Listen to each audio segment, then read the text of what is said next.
Sonny. You've always known that.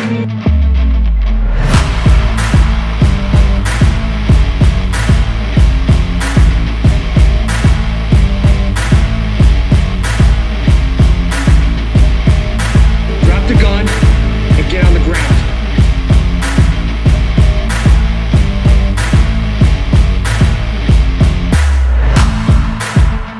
Hard work pays off. Dreams come true. Bad times don't last,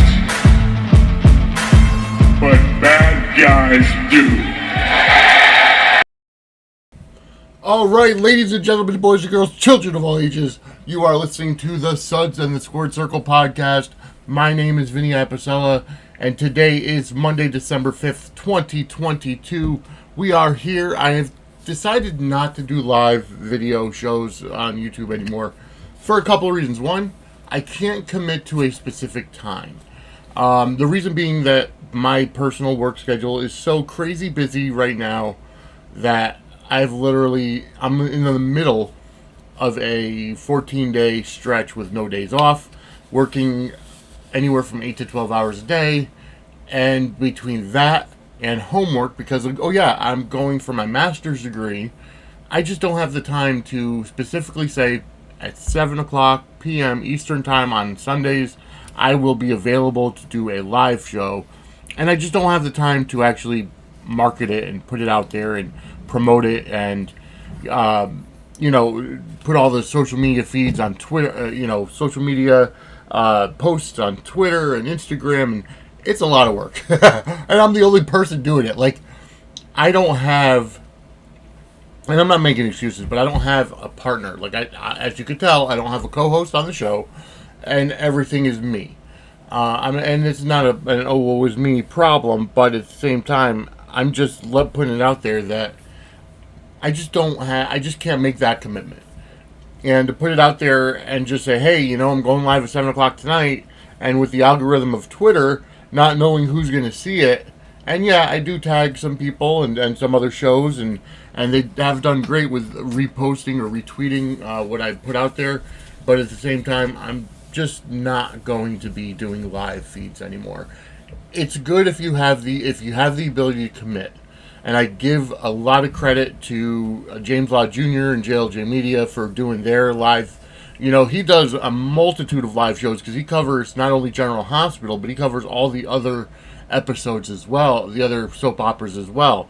And then the 10th floor. Matter of fact, the 10th floor, and I'm glad that I'm actually going to be able to promote this, the 10th floor is not going to be able to go live until tomorrow, being Tuesday, December 6th, 2022 at 7 p.m. Pacific time, which is obviously 10 p.m. Eastern time. I'll be able to actually be in the chat room watching, thank God, because I never can commit to a specific show. So I'll be able to be in the chat room. So definitely tune in, 10th Floor GH. Follow them on YouTube, follow them on Twitter, and Instagram. They're on Instagram as well.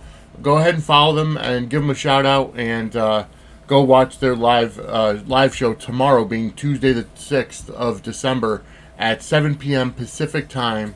I'll be able to be in the chat room. But anyway, so I want to thank you all, and I give a lot of credit to those who can commit to the live shows. And even, as you can tell, like I said, the 10th floor had to rearrange their schedule as well due to life getting in the way, But anywho, we're here. We got a lot to talk about. And I am going to start going out and putting on clips. I don't own the rights to anything, but I am going to choose a clip of the week from each of the shows that I cover, right? General Hospital, WWE, and I have not watched the new Young Rock yet. So I do have to watch Young Rock, and this week, from this past Friday, I have to watch it, and then I'll report on 2 episodes next Monday when I drop the show. I don't know if I'll necessarily do a clip of Young Rock unless I see something that's so grossly and historically inaccurate, or something that, and I'm not saying that I was in the locker room with Dwayne Johnson or anybody else in the WWE, But at the same time, like, I've watched wrestling for years. I remember I have the memory of an elephant. Like, I can remember things for, from years and write down, my mother has always told me that I am full of useless knowledge. Because I can remember stuff.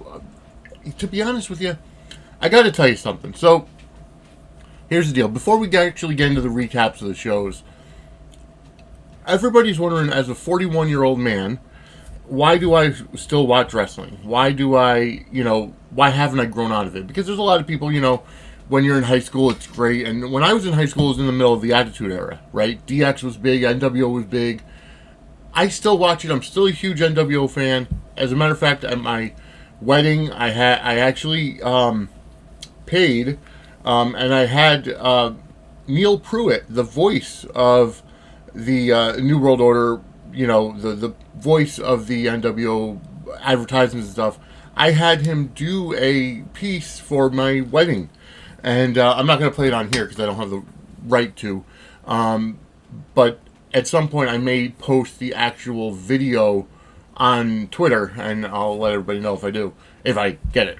But I'm still a huge wrestling fan. I'm still a huge NWO fan, and you want to know why? Is because it's something I can relate to.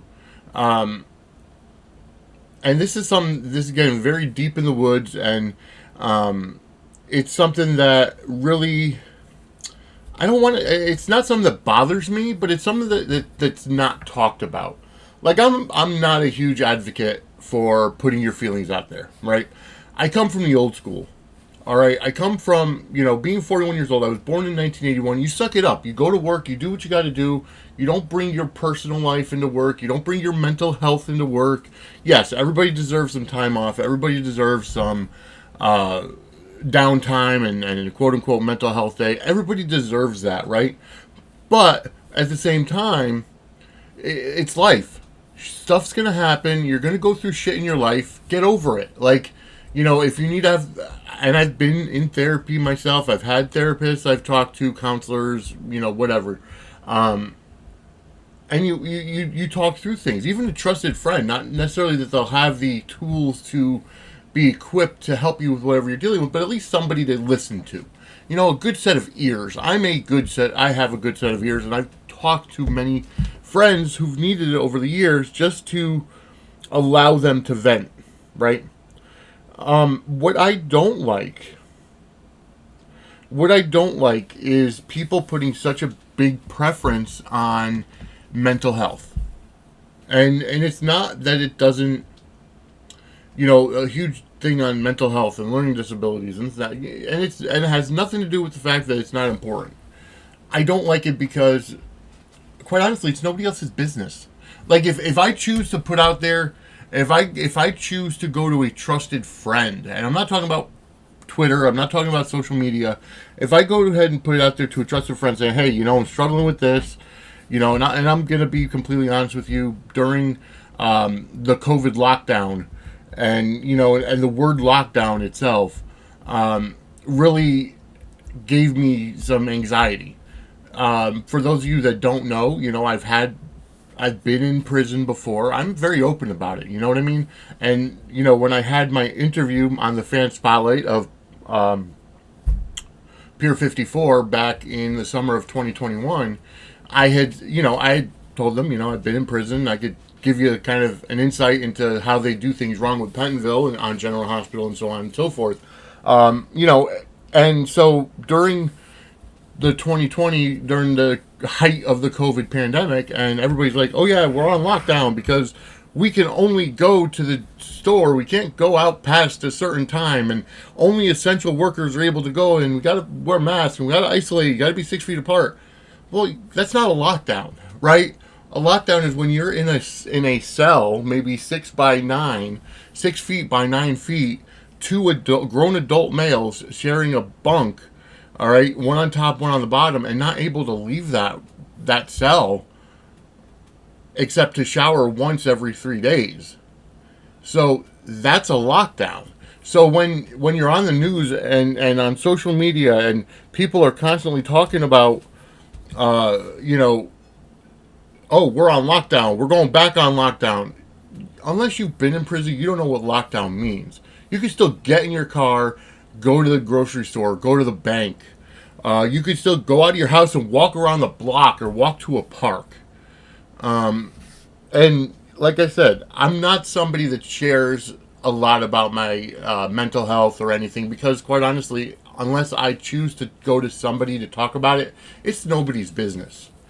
And that's what I don't like. When people, the way I look at it, is that people that put it out there about their mental health, okay, they're looking for attention. And I've, but it is important. It is important to get your stuff together and get yourself well. And I personally believe that.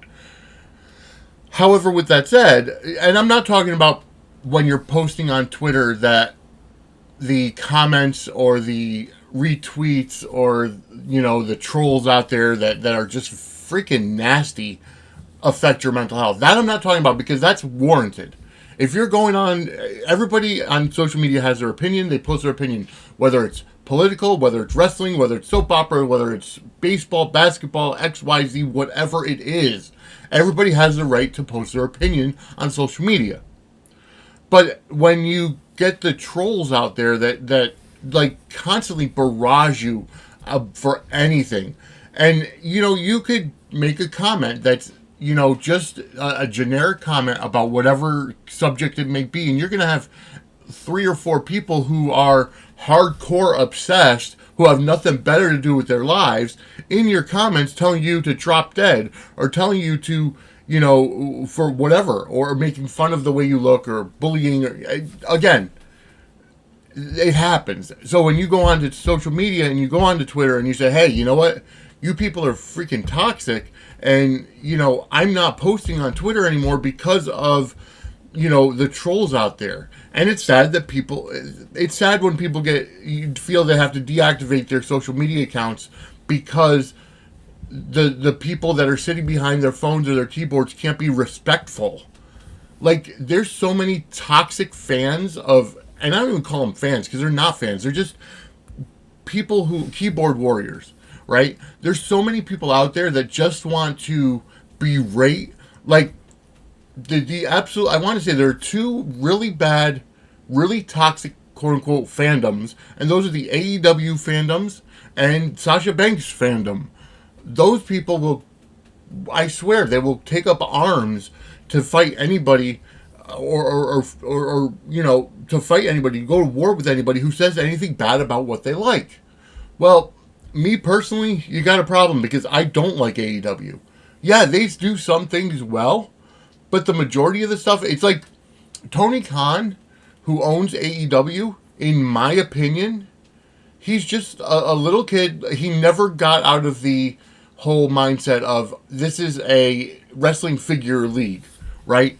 And he said he's had the Dynamite name since he was, a teenager doing his G.I. Joe League or Wrestling Figure League, whatever. I'm sorry, Brian Last had the G.I. Joe League, right? But, no, and every time somebody new from WWE is released and he's able to pick them up like a Christmas gift and unwrap the gift and it's a new toy, I'm playing with him for 3 weeks and then he's tossed to the pile. Ask yourself, where is Miro right now? And yeah, I know, he's had some acting, he's had some injuries, I get that. But why is he not being featured on TV? Where, he hasn't been, I don't think he's been featured on TV in almost a year, right? Ever since he lost it, didn't he lose the TNT Championship to Wardlow or something? Like, I don't follow AEW, but, the extent of AEW coverage that I get is through Jim Cornette. And I know it's not the best place, but between the wrestling news, Jim Cornette, and even some stuff on the Ad Free Shows podcast, that's where I get my AEW news from. And Ring the Bell Radio, I can't forget them. But, where's Miro now? What's happening to Keith Lee and Swerve Scott? Or you're going to look at a guy like Keith Lee who everybody had such high hopes for. He was an indie darling. Goes to WWE, NXT, Triple E, fared well under NXT. Goes to the main roster and he falls off. He falls flat. And then they release him. He goes to AEW, and what's he in a tag team with Swerve Scott? He's got, he's got a certain image. Keith Lee, a big guy, 350 plus pounds, he had a great spot in the Royal Rumble with Roman Reigns and Brock Lesnar. each one, or Survivor Series with Roman Reigns. It was Royal Rumble with Brock Lesnar. But, and he had that, but he doesn't have that mentality. When they when they brought him up to the main roster in the middle of COVID and they started calling him Bearcat Keith Lee, right? And everybody went up in arms. Oh, it's only because Bearcat, right? And why are they changing his gimmick and all that kind of stuff? Well, they need to put a gimmick on him because the guy is a big guy, but he talks like Jim Cornette says, he talks like Fraser Crane. He's a smart guy. He's an intelligent guy, all right? But you don't have to put that into your promos. When you're a big guy, you have to be a monster, right? And I'm not trying to typecast every big guy, whatever, but look at the past. Look at the past, right? You had Bam Bam Bigelow. He had that bass in his voice, and he had his tattooed head, and, and Vader. Big guys like Mark Henry, even.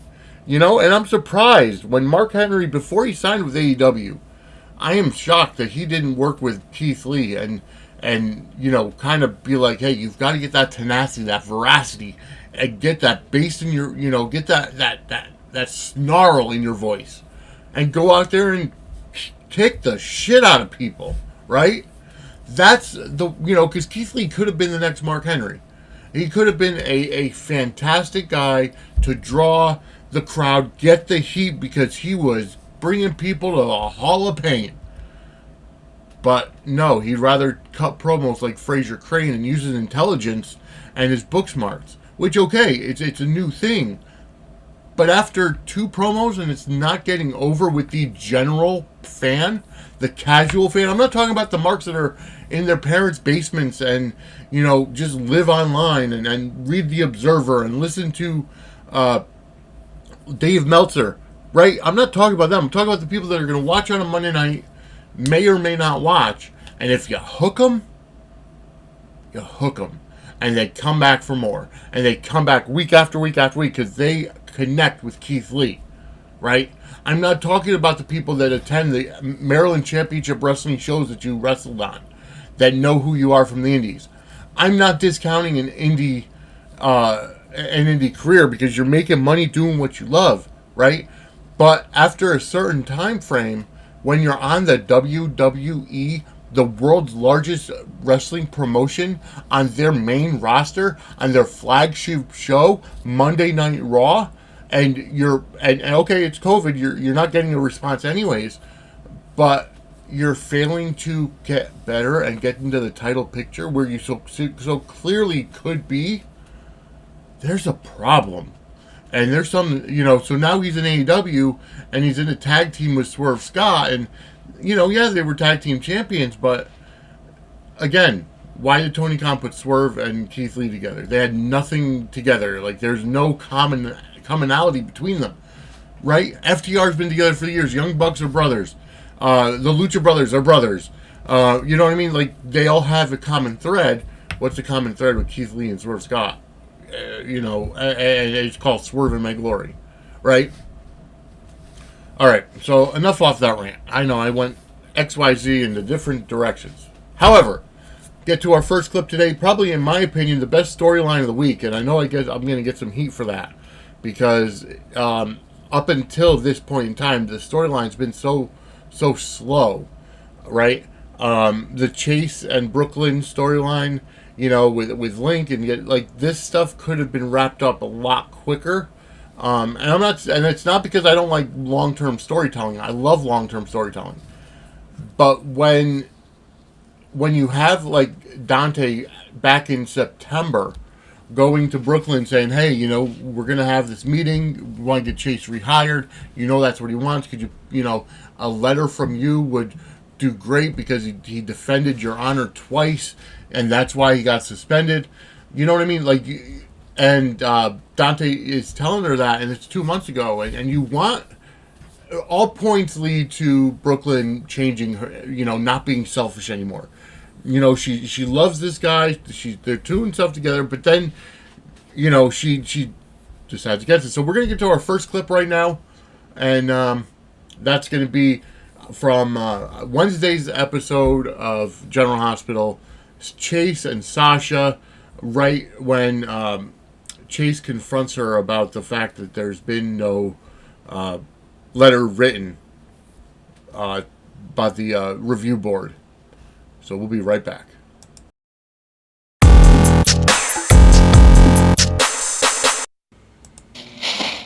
Dante told you about the letter? Yeah, he assumed I knew. Figured you looped me in. Just hadn't found the time to get it written yet. What with making music and scamming Link. Well, we've been crazy busy, right? I mean, every day, all day, I am hustling for every hour that you perform. You're setting up interviews and promos. I mean, I can barely even breathe. Yeah, it's a lot of work. You really throwing yourself into it. Yeah, you know, letting all my responsibilities of deception slide. So maybe... All right, we're back. That was a crazy dialogue there between Chase and Sasha, Chase and Brooklyn. And, you know, it's amazing to me that you want to portray Brooklyn now as somebody who is in love with Chase and they want to work things together and they're a team, but yet she still has that underlying selfish vibe. Like, they got together because they were trying to set Link up so that why do I keep saying Sasha? So Brooklyn can get her songs back from Link, right? You know, set him up, get him caught in whatever kind of shady shenanigans that he was going through. But yet, you know, they fell in love. They started, you know, going out and getting together, and then they finally slept together after a year of teasing it. You know, and now that you put that wrinkle in, right? Chase, who has been vocal since the very beginning, that as soon as he's able to become a cop again, he wants to become a cop, right? And Brooklyn knew about it, but then she chose not to write that letter to the review board, you know, even after Dante kind of was giving her a pep talk and saying, hey, this is what he wants. Why haven't you done it yet? You know what I mean? As long as you say that he was defending your honor twice, then, you know, they'll probably be more lenient and let him go. But unfortunately, that's going to derail Brooklyn's plans, right? To get her songs back from Link. And that was the whole thing. And so now Chase is like, hey, you know, Dante said that he asked you months ago to write this letter. Why didn't you? And it's causing to be honest, it destroyed their relationship now, because then Brooklyn's like, oh my gosh, I fucked up again. Excuse my language for those of you who got offended by words like that. You know, I screwed up again, and I really love this guy, and I want him to be happy, and I don't want to be selfish, you know. So it's like, and I get it, right? I get it, and I think anybody in a relationship. There's one of the biggest flaws in a relationship that I've seen and experienced myself is self-sabotage. You know, where you're constantly in this mindset, right? And then Brooklyn even said, you know, I've never been in a committed relationship like this before, to the point where, you know, I've had to not put myself first, right? But I think that's kind of like a rut that many people get into. I know I have. And, you know, for those of you out there that know, you know, I am married now. I got married in July. But previously, you know, I'd been in different relationships who I thought, you know, well, she's the one. And, you know, and I wanted to get with her and get married and been in a relationship where we're happy. And then, you know what, I do something really stupid that I don't think would affect or how it would affect the other person, right? And then the relationship is over, and then I'm trying to backtrack, trying to make things right. And you know what they say about, you know, taking your ex back, you know, it's like trying to push a piece of poop right back up your butt. Sorry, I had to break out my redneck voice there, but it's the truth. You know, you realize it's just like the old saying is, you don't know what you got till it's gone. And in this case, Brooklyn realizes that Chase is gone. And now she's trying to look at, like, well, shit, I really, really loved him. And I really liked him. And I wanted to be with him. And we had such a great time. We were happy. Why couldn't I get out of my own way and put his needs in front of my own? Now, granted, if, let's say, you know what I mean? Like, here's the deal. Here's how it could have been spun. All right? And then I'm going to give you a kind of a what-if scenario. let's say Brooklyn does do the right thing, right? And she writes a letter, and Chase gets reinstated, and now he and Dante are partners again. But see, here's the thing. Now, I know that that a lot of times the General Hospital writers rip headlines. It's almost like Law and Order, SVU, how they rip the information from the headlines and they do something that's like the situation but not, and it's a fictional representation of something that really happened. Well, soap opera writers are the same way. So like the whole thing with Sasha now is like Britney Spears' conservatorship, right? 'Cause she went down the deep end, she spiraled down, had to have her dad as her guardian, yada yada, right? So this one with Brooklyn and Chase is similar to the Me Too movement, right? The speaking out in wrestling terms, almost like the Me Too movement. So what could have been done? Okay, we're gonna rewind a little bit, and we're gonna say, hey, you know what? Brooklyn's gonna write the letter. Chase is gonna be reinstated as a detective. Okay, now Chase is partners with Dante, and they're sitting in the squad room, and he asks, well, hey, how was your singing career, or whatever? And he goes, well, it really was okay, I loved helping Brooklyn out, but the guy Link that I punched, and it's going to look like a conflict of interest if I go after him, but I witnessed him, sexually harassing this other singer, right? And, he's got this aura about him, and she's even said to me that, she wants to make it big, so she's going to allow him to have his advances. So now that's something that the actual police department can, that they can go ahead and put the detectives on it, and they can investigate, and then Link gets brought to justice. So it could work. It could have worked that way, but of course that wouldn't be a soapy kind of storyline, right? Even though, in my opinion, it probably would have been a better storyline, especially for those people out there that really, truly cared about Chase and Brooklyn, and that they were finally happy that they finally got together, right? But for those people out there that weren't a fan of Chase and Brooklyn, well, you got what your wish. They're broken up now, right? Maybe they'll come through and fix it. Maybe but now with the new scene, on Friday's episode, how they had Chase and Sasha kind of talking about problems and, as they say, chem testing. We already know that Sasha and Chase are friends, and that they manipulated the situation with Willow and Michael to get him able to get Wiley from Nell, and we all know that history, right? So now they're kind of revisiting, hey, maybe we should get together, maybe the writers will put them together for real this time. Maybe not. I don't know. It's too early to tell in that storyline whether or not that's going to go. All right.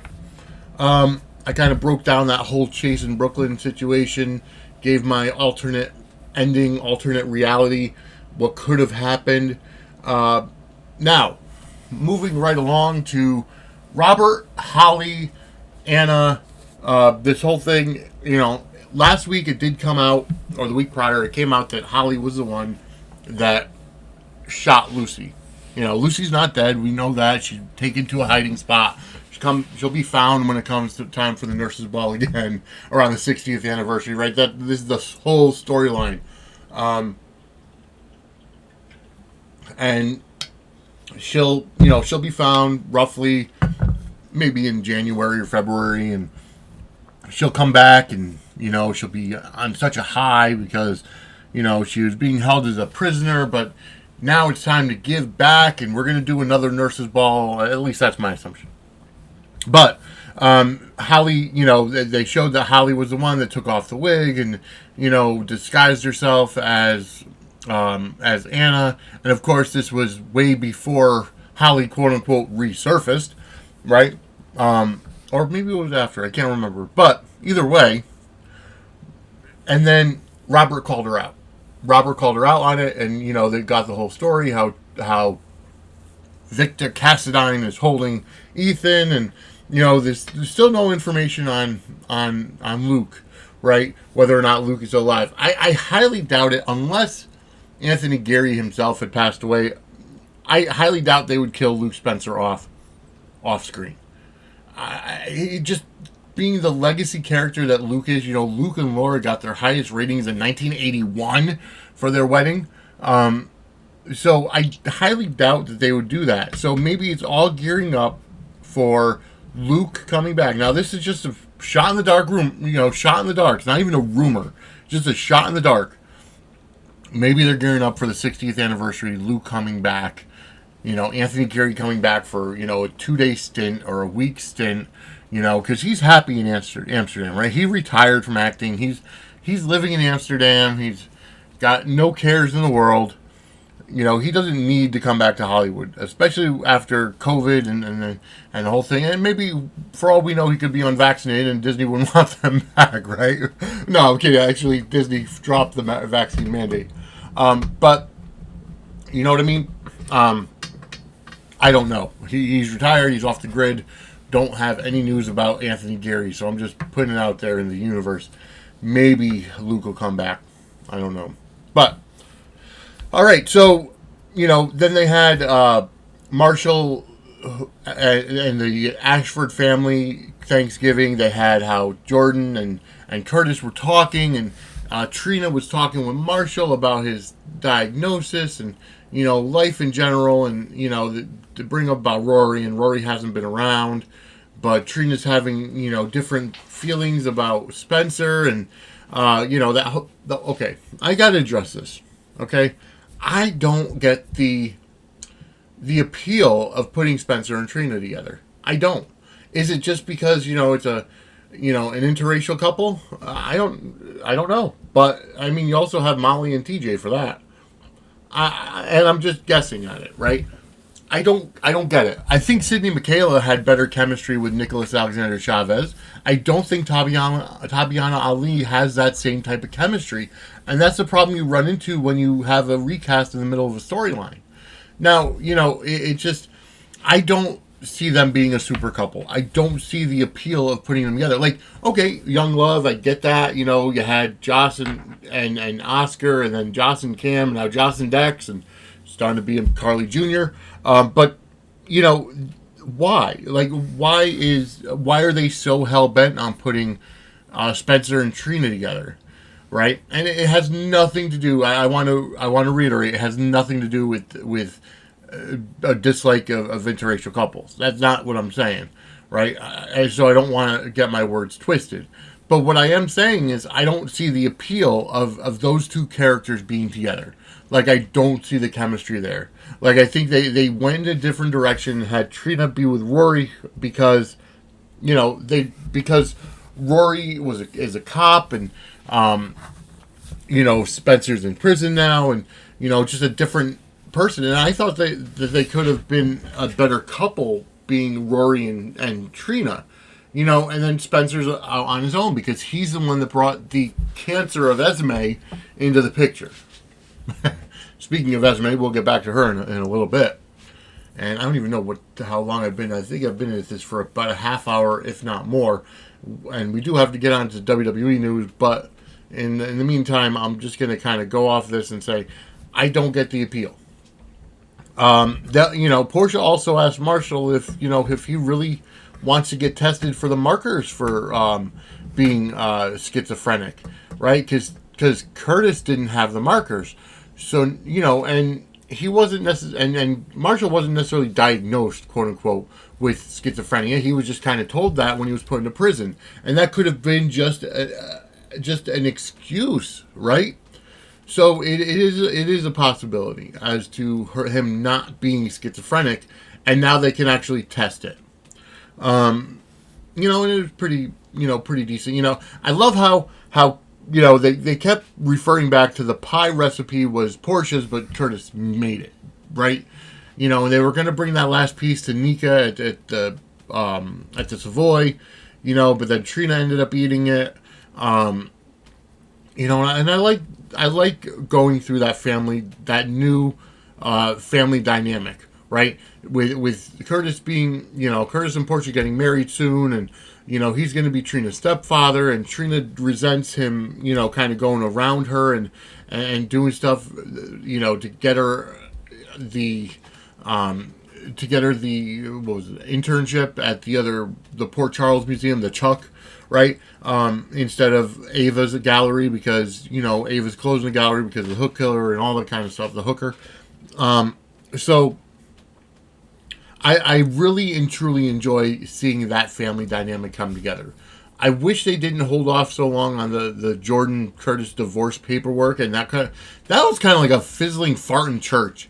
It really was. That just like, oh, Stella remembered something, and then like they could have done so much more with that. And I guess maybe it's because Vernie Watson, who plays Stella, just doesn't. She's not on contract, so she's not a full timer.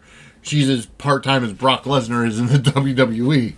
As a matter of fact, maybe she makes more. No, Brock's been okay in this run. But, no, maybe that's why they kind of dropped that, right? Like, they flashed back to it because that happened, oh, God, was that pre-COVID? No, it wasn't pre-COVID, but it was about a year ago.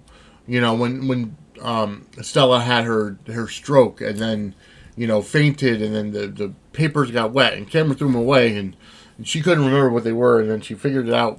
It just so happens it comes up when it wouldn't be a soap opera if it didn't come up when they're when Curtis proposes to Portia, but yet he's still married to Jordan, right?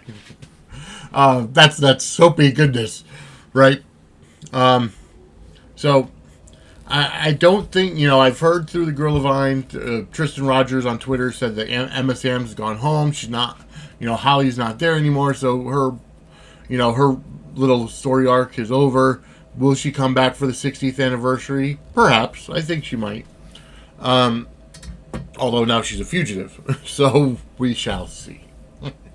All right, what else did happen this week? Joss and Dex getting closer, them fighting their feelings. Joss is, 20 years old, 19 years old? She's going to have different loves. Like, she's got to break it off with Cameron. I get that. But, see, here's the thing. Here's the dynamic here. And I'm going to end up talking a lot more about General Hospital than WWE in this episode. But it has to be said. And, of course, last week I only did, like, a very short live show, which, I didn't do much on. And the week before it was only a live show, and I didn't release it to the podcast feed. So I do have a lot to go over. So here's the thing. They're making Joss out to be somebody who is just like her mother. She's just like Carly, right? So here's the thing. If you actually compare them, right? You have Carly, who has gone through her many men. She came in scheming and stole, slept with her stepfather, Tony, and, what have you. So, and then she got with Sonny, and then she got with Alcazar, and then she got with Jax. And Jax was a great guy. He has business dealings, and he had his shady shenanigans going on at times. But for the most part, he hated Sonny, which, that shows that he's a baby face, because Sonny's the heel. I mean, Sonny is the proverbial baby face in the show, but he's a mobster, right? He's a mob kingpin. How the hell is that a baby face? Well, it's past attitude era, so it might be. But anyways, we're going back. You have, and she was with Jax, who is Jocelyn's father, right? And Jax is, for the most part, an upstanding citizen, just like Ingo Rademacher is himself.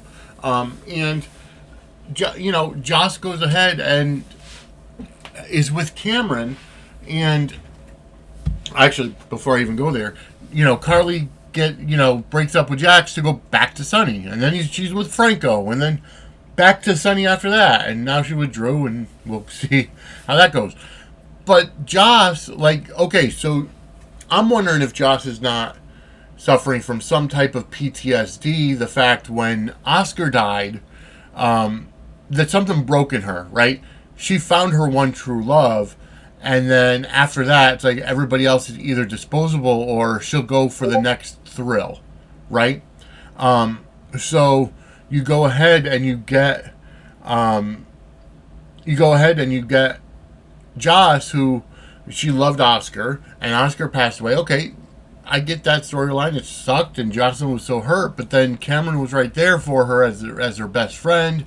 They finally start dating because they're like, oh well, we've been together for a long time, and you've always been there for me, and I love you for that. And but now you see the reality of life, and the reality of different social circumstances coming into play, right? Cameron, his mother is a single mother with three boys. She works full time as a nurse, so she's on all hours of the week.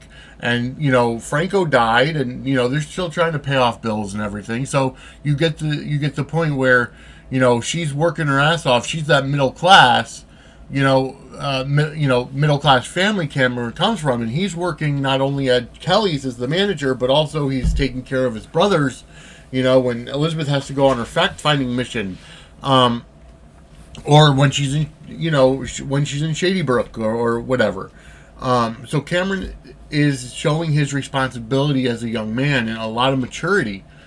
Jocelyn has always had that elitist attitude. She was able to, go through high school, have the extracurricular activities, and go through and play volleyball and get into PCU. She didn't get the scholarship because she was injured, but she's playing volleyball at PCU, and she doesn't have to work. Like, we've never seen Jocelyn work at all. She's done a couple of volunteering things, but she's never worked, right? And now she's helping Dex because Dex is the new Jason, and now it's going to be a repeat of the Carly Jason storyline. And I'm not saying that, Dex is going to get Jocelyn pregnant anytime soon or what have you. That's just that's not what I'm saying at all. But what I'm saying is the fact that Dex is a bad boy, and Jocelyn, just like her mother, is drawn to the bad boys. And, she's going to break Cameron's heart, and she's going to go for this, and it's going to be a whirlwind thing with Dex, and then after that, they're going to break up, and she's going to be lost. And maybe it's all because her first true love passed away in Oscar, and now she just doesn't know how to process those feelings because she is so young.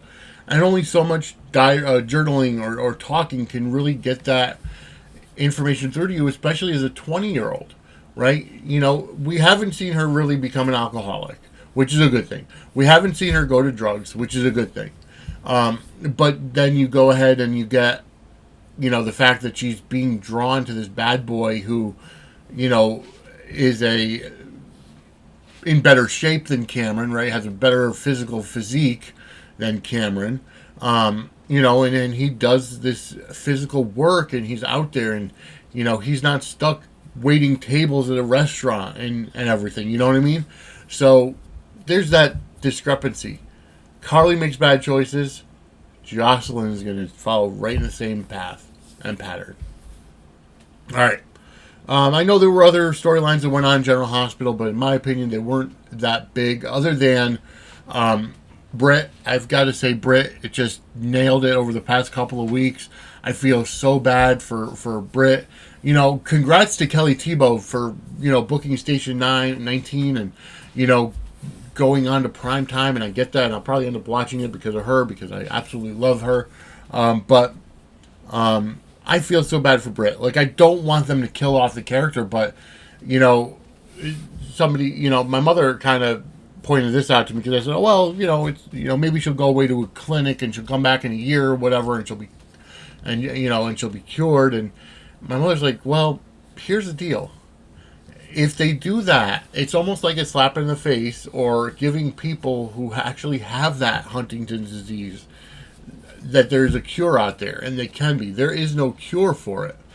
So, it's progressed to the point now where there's no cure for Britt. It's just she was almost given a death sentence. She's going to be able to she's going to stop being a functioning member of society in a year and a half.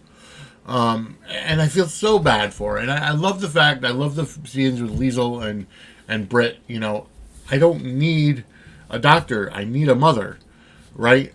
That spoke volumes to where their character relationship has gotten to, right? I really care about that storyline is really, really good. You know, I care about Britt as a character. It kind of, she turned faced a long time ago instead of being a heel, but that just kind of cemented it. Almost like Roman Reigns with the leukemia storyline. Well, no, sorry, back up. It wasn't a storyline. You know, there was no leukemia storyline. It was just him having leukemia and coming out there and saying his real name was Joe. And then, you know, subsequently coming back and, you know, tearing it up, right? Okay. No, that leukemia was not a storyline. Willow is in the middle of a leukemia storyline, and her and Nina got into it this week. I'm getting tired of those scenes. Like, you know, Carly is she is the catalyst to the, like, Nina and Willow never had a really good relationship, right? But then Michael went on his high horse against Sonny, and how Sonny ruined, you know, Nina ruined their family, and he chose Nina over Carly, and yeah, how many times has Carly cheated on someone and cheated on Sonny in general, right? But that's beside the point, right? Because none of them broke up the marriage. But anywho, maybe it's just Nina, right? But no, you know, and then Willow faints at the end of Thursday's episode, so they try to get her 911. And, that storyline is just giving me, just get it over with already. That's the storyline I want to see end. Like, come on out now that Nina is Willow's mother, and she saves her with the you know, with a blood transfusion, with the platelets, or with the whatever, you know what I mean, with bone marrow, and eventually they grow to like each other. I mean, hell, Sonny shot his own son, and they're back, and that's another thing, you know, Dante going to see Sonny, saying, hey, you know, Dex lied for you. I know you had something to do with Anna disappearing and beating up Dex, and I know all about it, but because Dex is covering for you, we're not, you know, we can't touch you. And then, you know, Sonny saying, oh, I would understand if you had to arrest me, and I would still love you as my son. So, you know, it's kind of showing how Sonny still loves Michael, even though Michael's acting like a petulant child. All right, I'm going to move on. All right, my last clip for today, is going to be from Survivor Series War Games, the final minutes of the match when Sami Zayn becomes Sami Uso. We'll be right back. Remember the rivalry these two had 2 years ago? Kevin Owens said it is far from over. I want another opportunity at the Undisputed Champion. Many people, myself included, believe that night at Royal Rumble, had it not been for the last man KO to be champion. Oh boy! Roman Reigns and Kevin Owens slugging it out now in the War Games structure. Big right hand. It's like the Habs are in town. Went for the Superman punch. Kevin Owens went for the stunner. Superman punch by Reigns right on the chin. I haven't had anyone in Boston throw hands like that since Cam Neely.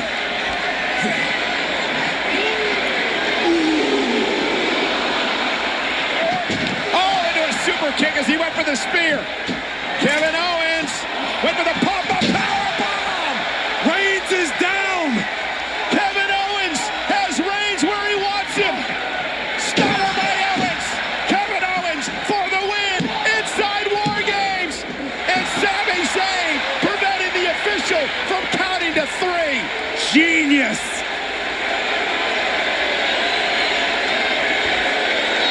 Is that enough to prove Zayn's loyalty?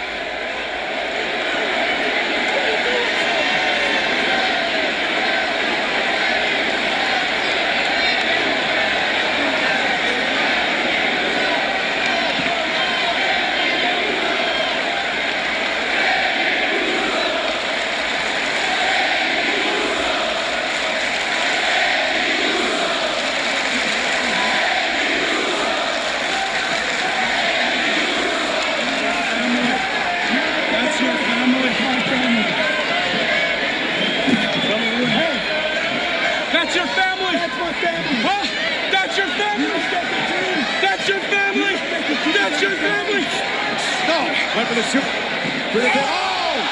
He went for the super kick. Zayn went low with a low blow to Kevin Owens. How's that for loyalty?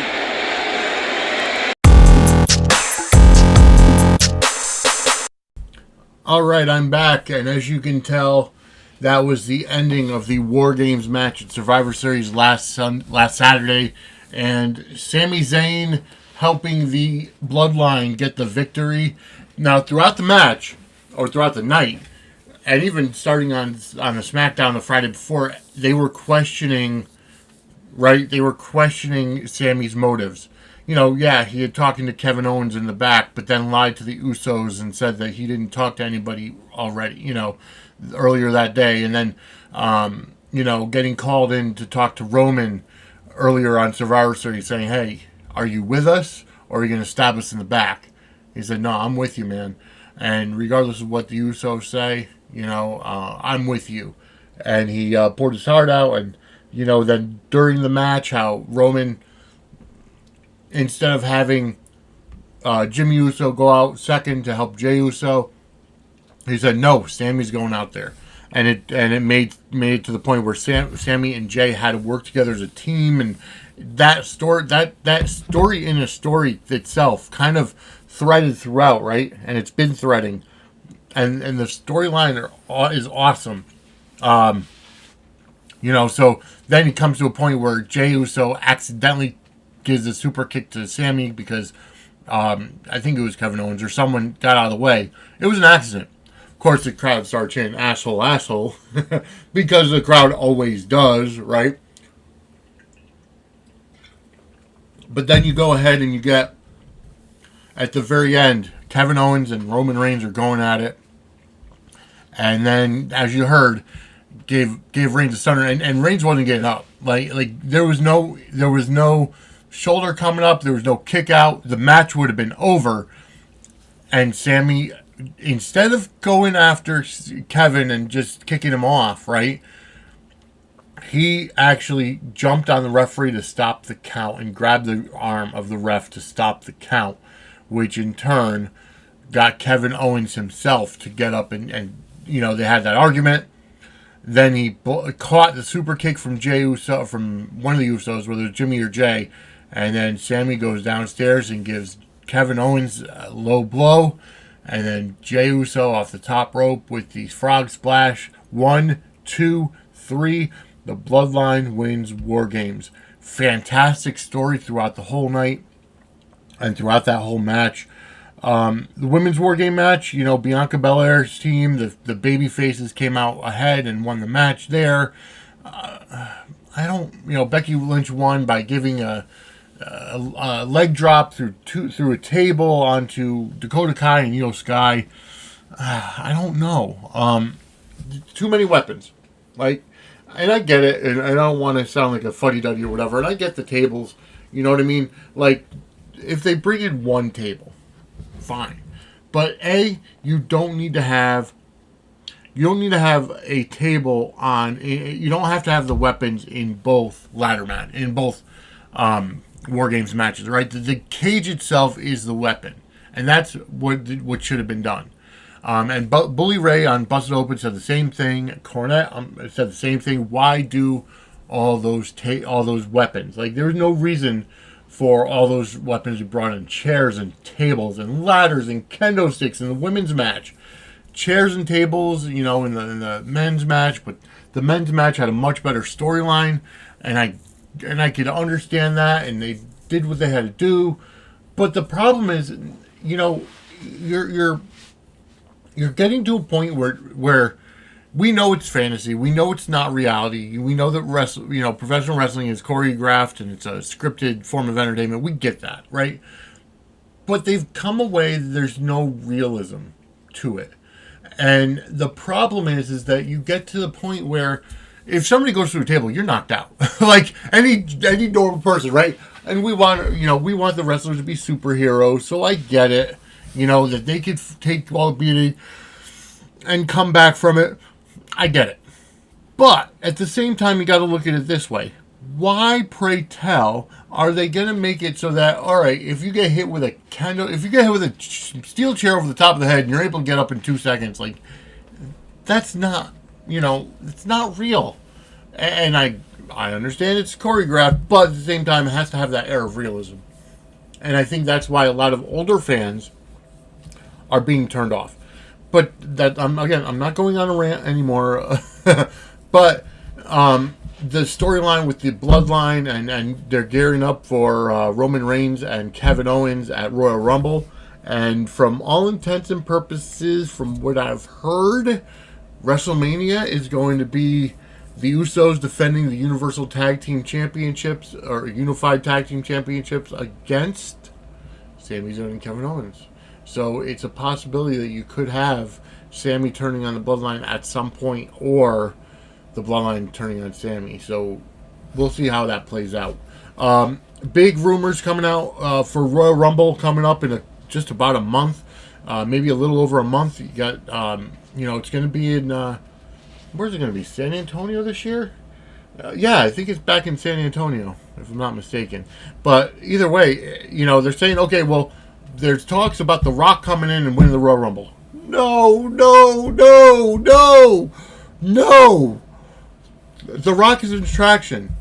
But no, he should not come into the Rumble. He should not win the Royal Rumble. No, under no circumstances.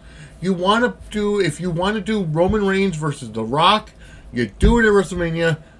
You don't need the title. Because who are you going to have win? Are you going to have The Rock win, who's not going to be there? He's not a full-time wrestler, right? Unless he just wins the match and then forfeits the title and says, hey, I just had to prove to you that you're not the best. That's a good story. I can get behind that, if that's the way it plays out. Or do you have Roman Reigns win, The Rock do the job and pass the torch, and now Roman Reigns is the head of the table, right? It could go either way, and I get that. The storyline would be great, okay, with the title involved. But you take the title off, nothing changes, other than it's not a title match. You could still have The Rock come back, and you could say, hey, you know what? You're not the head of the table. You haven't beat me yet. And and again, you could do it. You could have The Rock be Roman Reigns, but then you have to then that kind of kills everything that you've built for the past 2.5 years. And I'm not saying that that's going to ruin Roman Reigns, but you got to build it up for him to have the win, right? If it's The Rock. Or if The Rock comes back and beats him and says, hey, you know what? I just had to do it to you. That would work if the title was on the line. He just forfeits the titles and say, hey, I don't need the title. I'm going back. I'm not going to be here. But I had to prove to you you're not the head of the table. Maybe that could set up a rematch at SummerSlam or the following WrestleMania. Could be. But I still don't see how that would benefit anybody. Best bet, Cody Rhodes coming back, winning the Royal Rumble, going on to Mania to win the title. Is it against Reigns, or do you have Cody win it up ahead of time? I don't know. It's a possibility, and you're dealing with family legacies. So you want Cody to have that big WrestleMania win, right? He's coming back from injury. He's going to come back to the Rumble. Let's say he comes back. Anyway it works, they kind of book themselves into a corner. And there's so many different ways it could play out. But you have to look at what's the most beneficial way. Is it Cody Rhodes coming back, winning the Rumble, going to beat Roman at Mania? Maybe. I don't know. Is it The Rock coming back, going into the Rumble, winning the Rumble, going to WrestleMania to face Roman for the title, and then one of the two situations? Is it a triple threat? No, you don't want to ruin that kind of a match with a triple threat. Here we go. Or could it be, I don't know, maybe The Rock has to beat Solo Sikoa first, and on night one to get to night. But why would you do that, right? That kind of takes somebody off the WrestleMania payday. I don't know how they're going to play it out. I don't know if it's going to be true. Now, granted, nothing is set in stone with The Rock. The Rock has his Hollywood schedule. The Rock has the he has very little time in his schedule right now. Hollywood would be the best place. It's in Los Angeles this year. I don't know. It's a possibility. But anywho, I've been at this for over an hour now. I hope you enjoyed the show. I hope you enjoyed the clips that I put in there. Obviously, I don't own the clips. They're property of either ABC or WWE. But I want to thank you for everything. Thank you for tuning into the Suds in the Squared Circle. Follow on TikTok at Suds_Square_Circle. Follow on Instagram. As a matter of fact, what I'm going to do is I'm going to go ahead and actually film a TikTok while I end this show. So I'm going to go ahead and turn this around. And all right, so thank you for tuning in to the Suds in the Squared Circle podcast. My name is Vinny Apicella, and follow us on TikTok at at Suds_Squared_Circle. Thank you for tuning in to Suds in the Squared Circle podcast. We actually want to do a longer time limit. Let's see. Nope. How do we get to different times? I see. I'm still trying to figure out the whole TikTok thing. All right. How is 15 seconds the limit? Right. I thought you could do up to oh, there we go. You could do up to 3 minutes. There we go. Okay. There we go. Let's try this again. Take 2. Right. All right. Thank you for listening to Suds in the Squared Circle podcast. My name is Vinny Apicella. Follow on TikTok at Suds_Squared_Circle. Follow on Instagram at Suds and Squared Circle. You can email me at any time, Vinny, Vinnie, at sudsandsquaredcircle.com. Our website is www.sudsandsquaredcircle.com. Buy our merchandise at sudssquarecircle.threadless.com. You can follow the show on Twitter at Suds SQ Circle Pod, and follow me on Twitter at VApicella SWE. I want to thank you all for listening again. My name is Vinny Apicella, and this is available anywhere you find your favorite podcasts. Have a great day, everybody. Have a great week. We'll be back next Monday with another episode of Suds and the Squared Circle podcast.